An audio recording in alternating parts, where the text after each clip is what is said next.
Monsieur Iacovelli.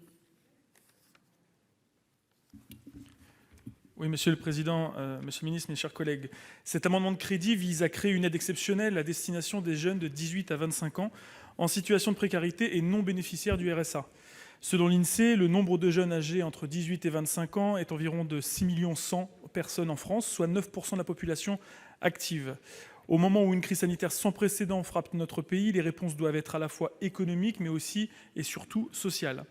La protection de nos concitoyens les plus vulnérables est la première des exigences, comme l'a rappelé le Président de la République lors de son allocution du 13 avril dernier.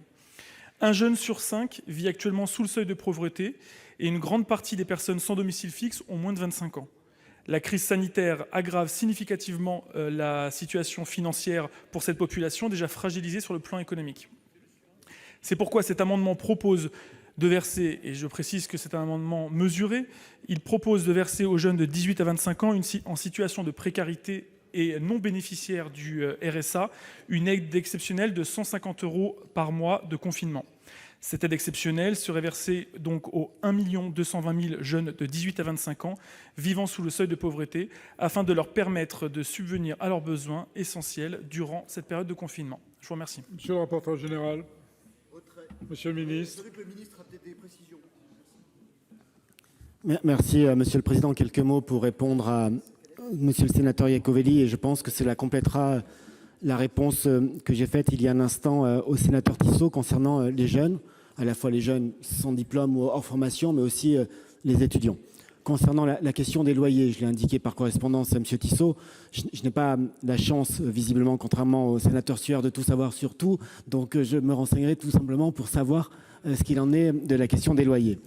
Pour ce qui concerne les jeunes, je souhaite souligner que la prime d'activité ouverte aux jeunes actifs ou aux étudiants justifiant d'un revenu d'activité minimum est un premier socle d'aide, de la même manière que nous avons une prime de précarité à laquelle les jeunes éligibles au RSA pourront prétendre, ainsi que les jeunes cohabitant chez leurs parents lorsqu'ils sont éligibles aux allocations logement.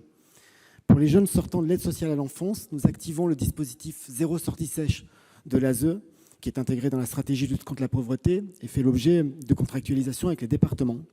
Et enfin, nous avons mis en place un programme spécifique d'aide alimentaire à hauteur de 20 millions d'euros sur le programme 177, programme qui vient s'ajouter aux prestations d'aide alimentaire déjà existantes, financées pour 115 millions de crédits nationaux et européens.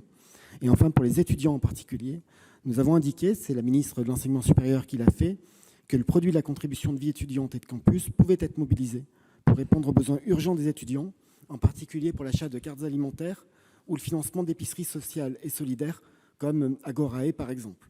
Par ailleurs, mais cela rejoint ce que je disais à M. Tissot et qui le disait lui-même, les étudiants logés dans les résidences du Crous ayant quitté leur logement avant le confinement ont été exonérés de tout ou partie des loyers.